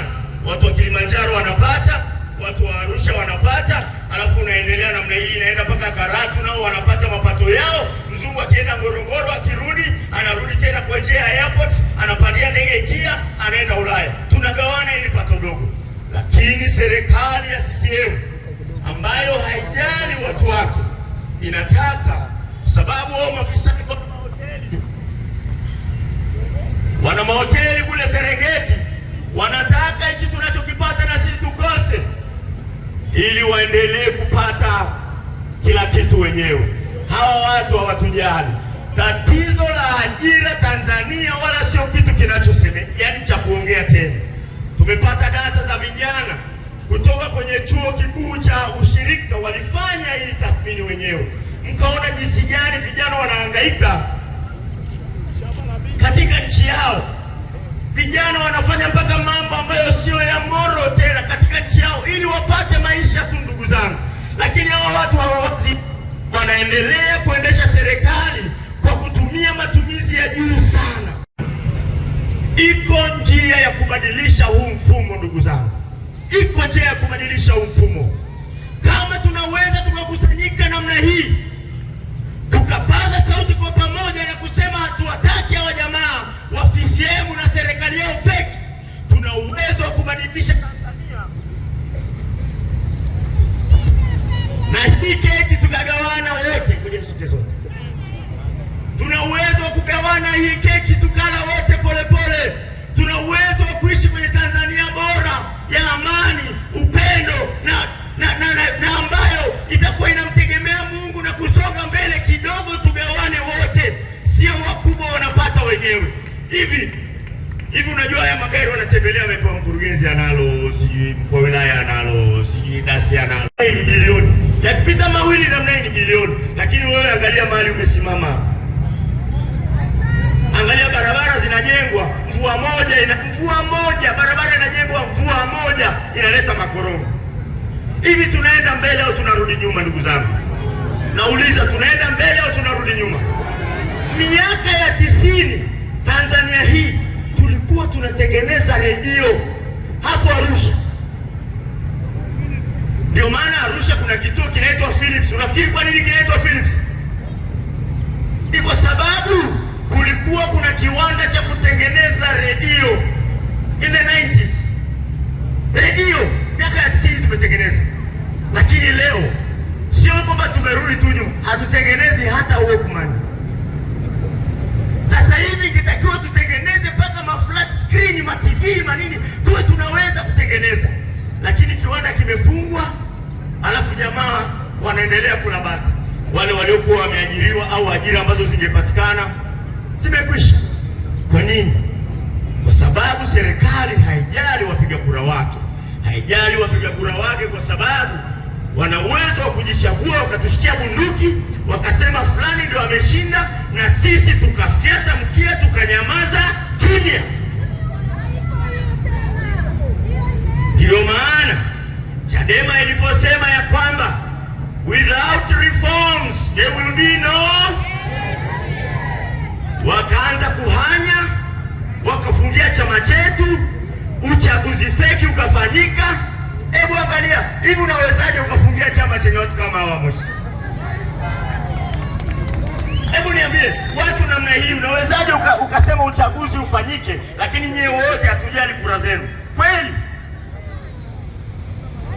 Ni kwa sababu wa jamaa wamezoea kututishia na mitutu ya bunduki. Kuna vitu vingine vinauma sana, lakini tutasema tu. Tulipowaambia kwamba bila reforms hakuna election, wao hawakutaka kutusikia. Wamelazimisha, wakafanya uchaguzi wao famba, wakaua ndugu zetu ili waweze kujiweka kwenye hizi nafasi. Nataka niwaambie kwamba CCM, hizi nafasi mnazokalia ni haramu. Hata mbele za Mungu ni nafasi haramu, maana zimejaa damu. Ndugu zangu wa Kilimanjaro, ndugu zangu wa Moshi, kitu kinachotuzuia sasa hivi sisi kushika dola ni shetani tu hapa juu. Huku chini tumeshamaliza. Huku chini tumeshamaliza, ni shetani tu anayezuia. Ukiona mtu yeyote analeta figisu kwenye chama chetu na watu na wanachama wetu, ni kwa sababu anatumiwa na shetani. Watu wa Kilimanjaro, nataka tuanze kupaza sauti kuanzia leo.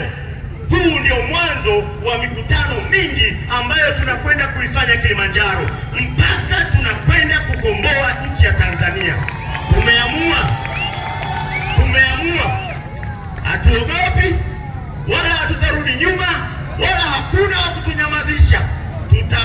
Tutaweka bendera za Chadema mkoa mzima wa Kilimanjaro, milimani na mijini.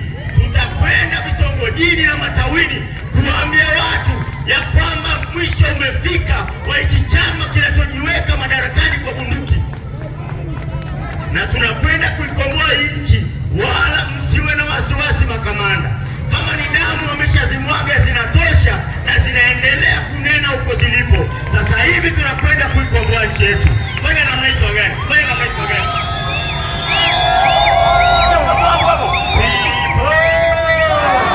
Wananchi wa Moshi, Bwana Yesu asifiwe. Asalamu alaykum.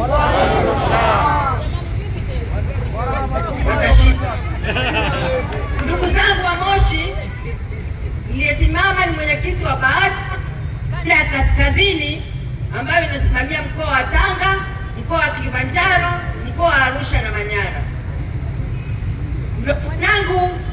Archibald alizungumza kwa uchungu sana kuhusu ajira ya vijana, lakini tukumbuke katika mkoa wa Kilimanjaro tulikuwa na viwanda vingi sana, si ndio jamani?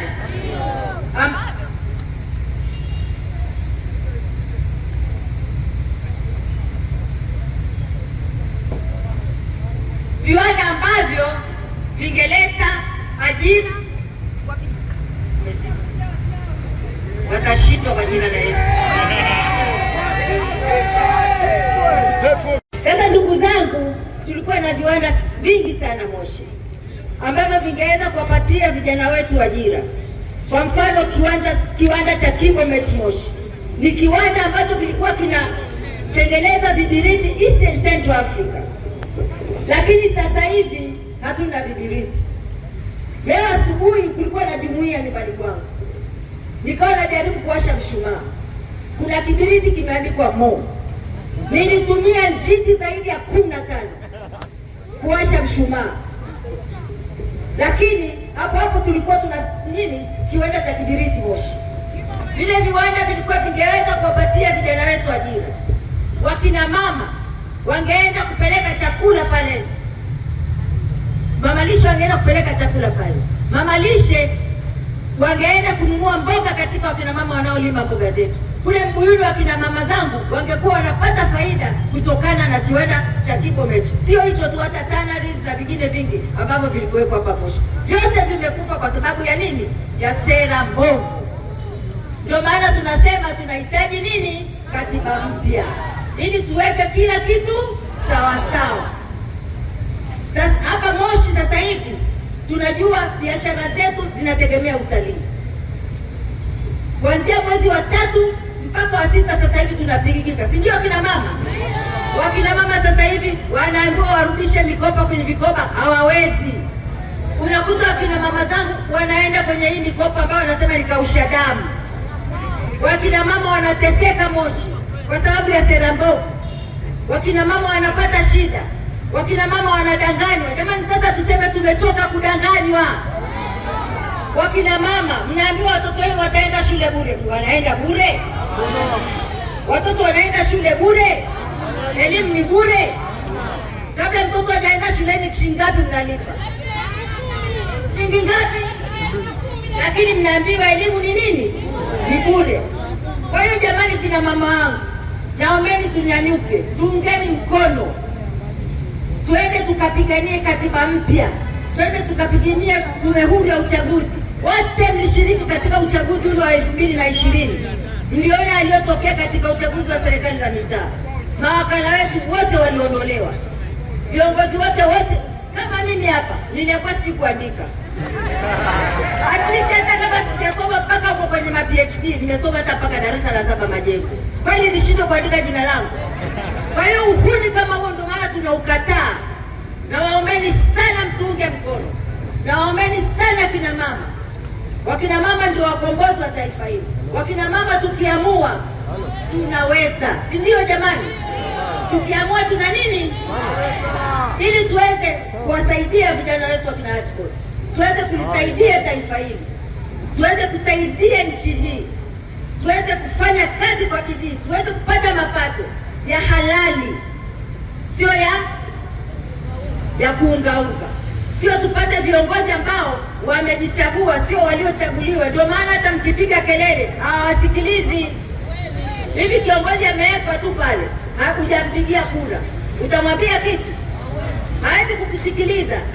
Unakuta wamekaa bungeni wanaongea, huoni tena zinazoongelewa. Mnakumbuka enzi zetu tulikuwa bungeni, tulikuwa tunawachemsha kweli na vitu vilikuwa vinaonekana. Lakini sikiliza, hata sasa hivi nikuuliza bunge lipo au halipo? Hamjui. Bajeti inapitishwa, hamjui. Maana kila kitu naunga mkono moja. Hamna mtu anayeweza kukosoa mwingine. Kwa hiyo ninachoomba, tuungeni mkono, tuweze kupata katiba mpya, tuende tukaikomboe nchi hii. Naomba nikisema katiba mpya,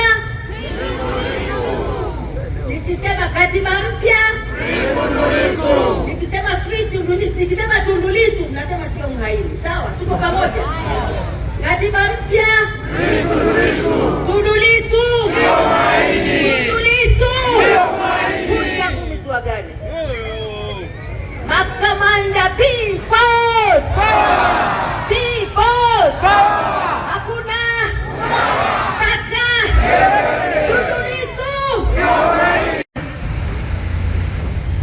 Mheshimiwa Meya mstahiki, sisi bado tunakutambua kama meya kwa sababu hajapatikana meya na hakuna uchaguzi uliofanyika. Hakuna uchaguzi uliofanyika. Si mnajua jamani eh? Wanasema ilipofika majira ya saa 4 hivi na nusu watu walishamaliza kupiga kura. Hivi kituo chenye watu 300, 400, 200 walipigaje hizo kura kwa masaa mawili? Inawezekana? Sema uongo mtupu. Walisahihisha matokeo, sio kupiga kura. Walisahihisha nini? Sio kupiga kura. Na sisi tunaposema watu wa Chadema tukija kwenu, hatuwaombi wafanye maendeleo, tunawaagiza wafanye maendeleo.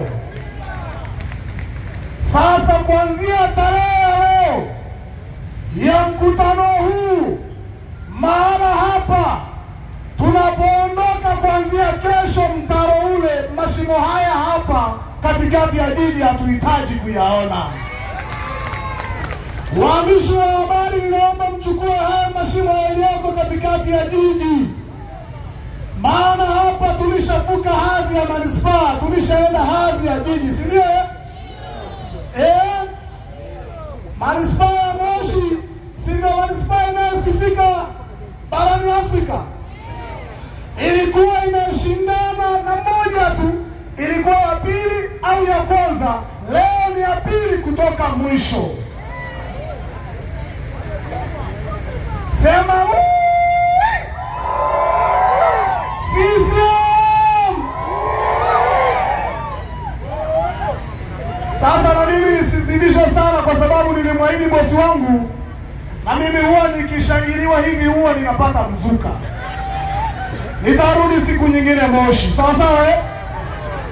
Lakini niwaambie wana Moshi, tangu nimetoka Karatu kuja hapa nimeteseka barabarani.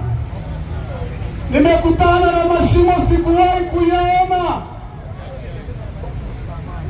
Ukishika kuanzia barabara ya kutoka kwa Mrefu kuja Moshi ni mateso, ni mashimo tupu. Lakini hawa washikaji wanachojua ni kuiba kura. Sasa tuwaambie watu wa TAKUKURU mlioko hapa, kama mmeshindwa kuwawajibisha wale waliobaka madaraka, basi na nyie nendeni mkazibe yale mashimo ili barabara ya wananchi ipitike. Ya mwisho, alafu wakati huo katibu wa kanda ya Pwani anajiandaa. Simeamini kwamba mapepo yatakemewa sawasawa eh? Kuna RPC leo amefariki, na sisi huwa tushangilii kifo, lakini angejua kuna kufa wasingeua ndugu zetu tarehe 29. Hatupigi makofi kwa ajili ya kifo, lakini niwaambie yule ndugu wa Tabora, angejua kwamba iko siku na yeye ataondoka hapa duniani, asingeweza kuamuru watu wasilindwe. Tanzania ni nchi ya kwanza duniani, ukisafiri na basi ya abiria unaweza kushushwa na kesho kwa kutwa umekufa. Tanzania ni nchi ya kwanza duniani, tunaogopa kurudi nyumbani ukiwa mwenyewe, kwa sababu una mashaka hutafika na utakuwa umetekwa. Sasa mapolisi, mtusaidie, nyinyi mna intelijensia kubwa sana na mnasifika sana kwamba Tanzania mna intelijensia kubwa sana, na manyota yenu mkatusaidie. Wanaoteka ni kina nani? Kuna dada mmoja, mama mmoja anaitwa Chatanda. Mnakumbuka alichosema? Mnakumbuka? Alisema hivi, laiti angepewa urais wa nchi hii, atatumia sekunde moja, haitazidi dakika moja, wapinzani wote wameisha. Hatujakaa sawa fumba na kufumbua, tukakutana na msaidizi wa Tundu Lissu ametekwa. Walijaribu kupambana naye sana. Vijana wa bodaboda tunawashukuru sana kwa kumwokoa Jumbe. Vijana wa bodaboda walimwokoa msaidizi wa Jumbe, lakini madhara ya kauli ya Chatanda tuliiona tangu pale. Lakini mapolisi, msitafute watekaji, mkawatafute wale wana CCM wanaosema tukiwapoteza msiwatafute. Sasa na cha kushangaza, polisi siku ya pili wanasema mleteni Jumbe tumfungulie pingu kwa sababu hizo pingu zitamuumiza mkono. Walijuaje kama sio wao hizo pingu zinatakiwa zifunguliwe? Tunawapenda polisi, lakini mmeacha misingi yenu, mmeenda kupambana na Chadema, mkaenda kupambana kuteka, mmeanza kupambana na Chadema, badala yake sisi na sisi tulishamalizana, mkikaa pembeni. Haki ya Mungu, dakika 5 iishi, sisi ni wachumba. Ninaomba nimlete. Nilizungumza kwa sababu baada ya huyu itifaki yangu haitafaa tena kuzungumza. Sawa sawa, nimlete nisimlete? Moshi nimlete nisimlete?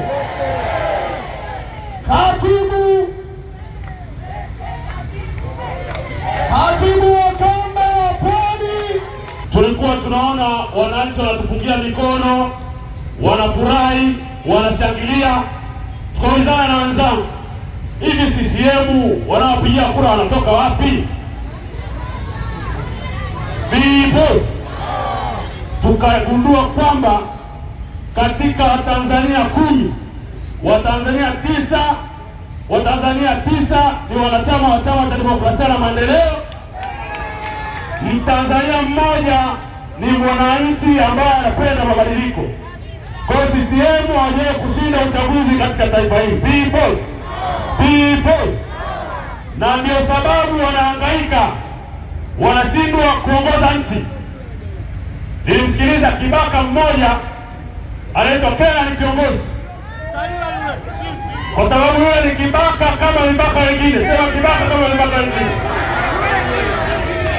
Anasema Chadema imepanga kufanya vurugu.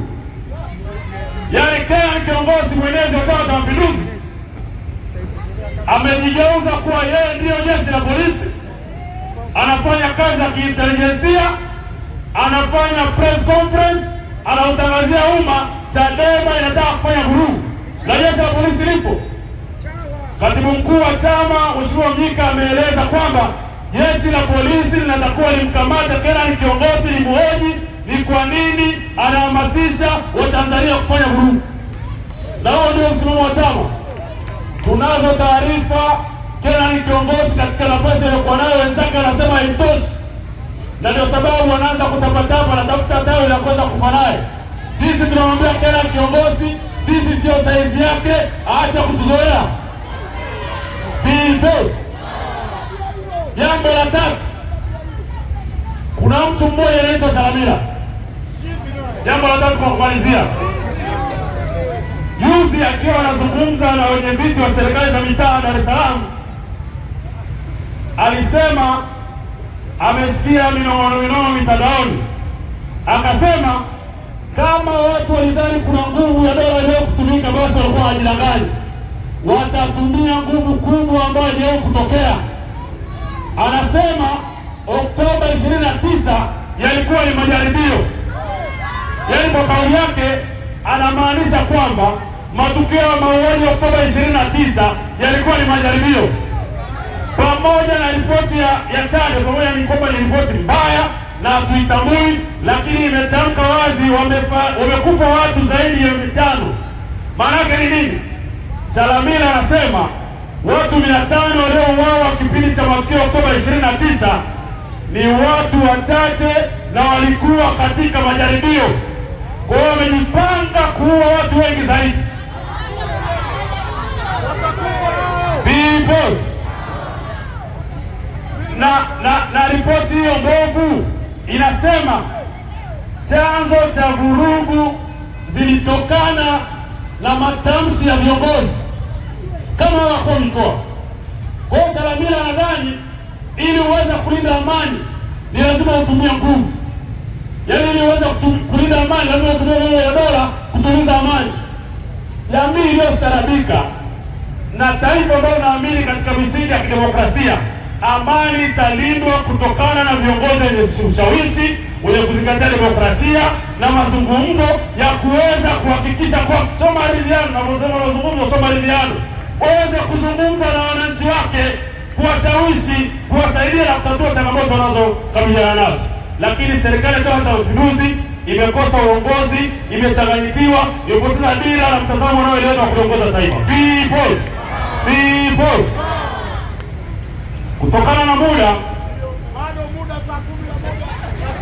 Kutokana na muda, ninaomba tuagane. Lakini sasa ninyi mliokaa nyuma kwa sababu za usalama sio nzuri sana, na kama wewe ni mpenda haki, naomba tusogee mbele namna hii. Tusogee mbele huku namna hii. CCM wakawii kupiga picha waseme mkutano mdogo huu. Sogea. Zungusha ni mchawi, asiyezungusha ni mchawi, na Moshi hatuna historia ya uchawi. Zungusha,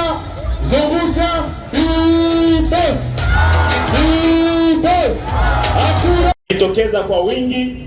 Mimi nawachukulia kama wana mageuzi, wana harakati. Enzi ya Rais Mwinyi, wananchi wa Serengeti walipokunjiwa nyumba zao na ng'ombe zao walipouawa na mkuu wa wilaya itwaye Sabaya, toka miaka hiyo mpaka leo hukumu hiyo haijatekelezwa. Serikali haijawalipa watu fidia.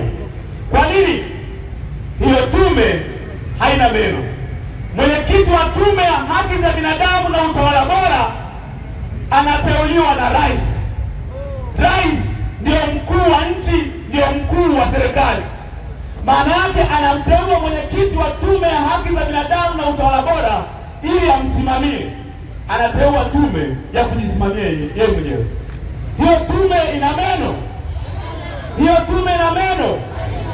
Chombo kingine kwa mujibu wa katiba inayoweza kuisimamia serikali ni mahakama. Mkuu wa muhimili wa mahakama ni jaji mkuu. Mahakama ni chombo pia mojawapo ambacho kinaweza kuisimamia serikali hata kupitia mashauri mbalimbali ambayo yanafunguliwa dhidi ya serikali. Mkuu wa chombo hicho, jaji mkuu, anateuliwa na rais. Majaji wa mahakama ya rufani, majaji wa mahakama kuu wanateuliwa na rais ambaye ni mkuu wa muhimili wa serikali. Kwa mantiki hiyo, mahakama inaweza kuisimamia serikali wakati jaji mkuu na majaji waamuzi wote ni wateule wa serikali, ndio wanaamua stahiki zote. Haiwezekani. Katiba yetu ni mbovu, mifumo yetu imefeli. Ukienda kwa mwananchi, namna pekee ambayo katiba hii mbovu ambayo tunazungumza kila siku inapaswa kuondolewa, namna pekee ya mwananchi kuisimamia serikali ni kupitia sanduku la kura. Tume ya Taifa ya Uchaguzi inayosimamia uchaguzi, anayeteua mwenyekiti na makamishna wote wa Tume ya Taifa ya Uchaguzi ni nani? Ni rais. Ndio maana nasema katiba ya 77 ni katiba ya nani? Ya rais. Ukienda bungeni, bunge pia lina mamlaka ya kuisimamia serikali. Mwenyekiti, rais ambaye ni mkuu wa serikali, ndio mwenyekiti wa Chama cha Mapinduzi. Si ndio mnafahamu? Sasa wabunge wote ni CCM. Bado rais anateua taasisi wakuu wengine wote kwenye vyombo vya serikali. Kwa mantiki hiyo, hatuna katiba ya wananchi, tuna katiba ya kulinda rais na mamlaka yake. Sasa katika mazingira hayo, Chadema na wapenda haki tunasema ni wakati mwafaka wa kudai katiba mpya, kwa sababu kuu hii moja, ili kuondoa au kurudisha mamlaka ya wananchi yaliyopokonywa kwa wananchi wenyewe. Hii boss na Chadema imeunda kamati ndogo ya kutoa maoni ya namna ya kukwamua mchakato wa katiba mpya. Ninaombeni tuiunge mkono, tutoe maoni yetu. Sisi Chadema na wapenda haki tunasema katiba mpya lazima tupiganie sasa. Sasa serikali wanakwamisha mchakato wa katiba mpya. Imeundwa tume ya Jaji Chande. Baada ya tume ya Jaji Chande imefanya kazi kwa muda mrefu, ikaongezewa na muda, siku zinaenda. Baada ya hapo CCM waliahidi mchakato wa katiba mpya utamwamuliwa ndani ya siku 100. Siku 100 zimeisha, hazijaisha? Tume ya Jaji Chande ikapendekeza tena paundwe tume ya jinai. Hiyo tume inafanya tena kazi kwa muda fulani, ikimaliza wanasema tutaunda tena tume ya maridhiano na umoja wa kitaifa, na yenyewe itafanya kazi, itaenda tutafika 2029 watasema hatuna bajeti, wananchi wataki katiba mpya, wananchi wanataka maji, si ndio? Baada ya hapo watasema tutang'amua mchakato baada ya uchaguzi wa 2030.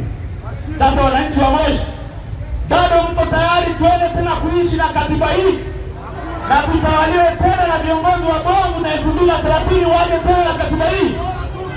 Sasa kwa ajili ya katiba mpya na kwa ajili ya Tundu Lissu tumeona lazima wananchi wachukue hatua stahiki ambayo watawala wataelewa.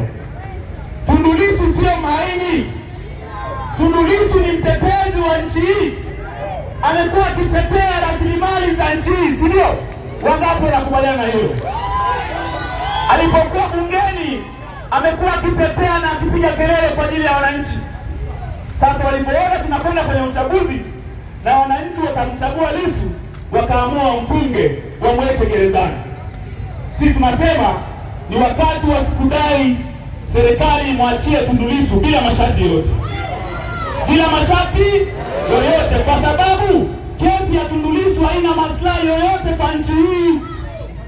Tundu Lissu mtu wa haki anakaa gerezani.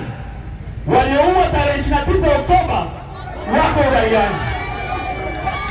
Hii ni haki? Hii ni haki? Lissu anayepigania haki yuko wapi? Gerezani. Wauaji wako wapi? Tuna wajuaji wauaji? Kwa mujibu wa waziri wa mambo ya nje anaitwa Kombo, amesema bungeni kwamba wananchi walikwenda na mawe, polisi wakachukua haki ya kujilinda. Sasa yeye Jaji Chande amesema watu waliuawa kwa risasi, wananchi walikwenda na mawe, polisi walijilinda, lakini waliouawa waliuawa kwa nini? Angesema waliuawa kwa mawe, ingetosha kudhibitisha wananchi ndio waliuawa.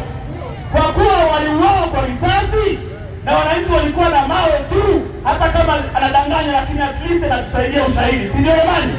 Maana yake aliyeua ni mwenye silaha, na wenye silaha nchini nani? Wenye silaha nchini nani? Sasa hiyo haitoshi, hiyo haitoshi. Polisi wanapewa amri. Wanapewa nini? Wanapewa nini? Aliyewapa amri ni nani? Sasa katika mazingira hayo tunasema wako wauaji, wako uraiani. Na Jaji Chande amesema pamoja na kwamba Chadema hatukubaliani naye, zaidi ya watu 500 waliuawa tarehe 29 Oktoba. Sasa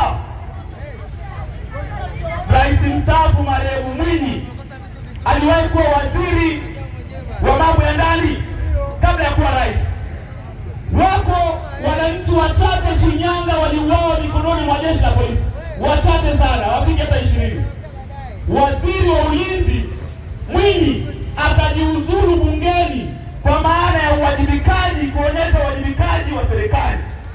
Yeye hakuua, hakutuma polisi auwe, lakini kwa kuwa ana dhamana ya kusimamia vyombo vya ulinzi na usalama alijiuzuru kuonyesha responsibility ya serikali. Lakini lakini leo wameuawa watu zaidi ya 500 kwa mujibu wa Jaji Chande. IGP yuko madarakani, mawaziri wapo, wakuu wa majeshi wapo, hakuna hata mtu mmoja amewajibika kwa ajili ya tarehe 29 Oktoba. People. Sasa mimi nasema lugha tutakayezungumza wananchi, serikali ya Mama Samia haramu ambayo imechaguliwa, ili watuelewe, dawa yao ni maandamano ya kukataa hayo yote leo. Lugha watakayoelewa ni maandamano ya kudai katiba mpya, ni maandamano ya kudai Lissu achiwe bila masharti yote. Na kwa mujibu wa katiba hii ya CCM, nisikilizeni, kwa mujibu wa katiba hii walioitunga CCM mwaka 77, waliunda kamati wakati ACP na TANU wanaungana, waliunda kamati ya chama chao, wakatengeneza katiba ya CCM. Hiyo kamati wakaibadilisha ikawa kamati ya kuandaa katiba hii ambayo iko sasa. Hii katiba yao inatupa haki ya kuandamana. Sasa jana msemaji wa jeshi la polisi anajaribu kuwaambia Watanzania kuandamana sio haki yao. Sio haki yao. Sasa sisi kuandamana hatuhitaji turuhusiwe na jeshi la polisi. Sisi tunaruhusiwa na katiba, au sio wananchi? Lakini sheria ya vyama vya siasa inaruhusu, moja ya haki ni kuandamana. Sasa sisi tutafuata taratibu zote. Sisi Chadema tutafuata taratibu zote kwa mujibu wa sheria, ili kuwafanya wananchi wote wafanye maandamano ya amani kumdai Lissu aachiwe, wafanye maandamano ya amani kuhakikisha tunapata katiba mpya. Wangapi wanasema wako tayari kwa maandamano makubwa ya kurudisha mamlaka ya wananchi kwa wananchi? Ongeza tena ambao wako tayari kwa hii. People. Sasa ndugu zangu ni hivi, mmesikia watu wote wa Umoja wa Ulaya wametoa msimamo wao kwamba serikali ya CCM inahusika na uvunjaji mkuu wa haki za binadamu na kupoka uchaguzi. Marekani nao wamesema hivyo. Sasa kuna kiongozi wao mmoja alisema, aliwaitaja, aliwaambia who are you? Si ndio? Aliwaambia who are? Leo wanatetemeka kwa maazimio yanayopitishwa na Marekani na Ulaya. Sasa watajua who is Marekani and who is Ulaya. Ni hivi.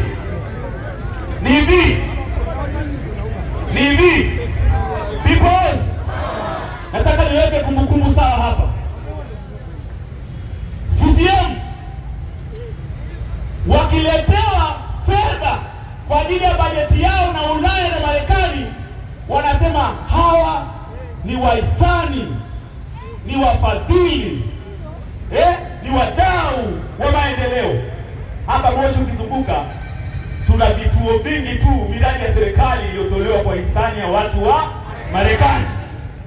Wanawaita nani? Wahisani, wafadhili. Hao wakisema mwachieni Lissu, acheni kuua watu, wakiondoa vibali vya viongozi wa uwaji kwenda kwenye nchi zao, wanasema ni mabeberu, ni mabepari. Sasa tuchukue lipi? Unajua paka mwenye madoa, hata awe na madoa vipi hawezi kuwa chui. Hata CCM na serikali yao walijisahau wao ni paka, kwa sababu wana madoa kadhani wao ni nani? Wakati umefika, wao wamezungumza, lakini sisi wa Tanzania ndio tunaopaswa kuchukua hatua kwa ajili ya maisha yetu na maisha ya watoto wetu, kwa ajili ya huduma kwenye hospitali zetu. Leo ukienda kwenye hospitali za umma, hakuna dawa, hakuna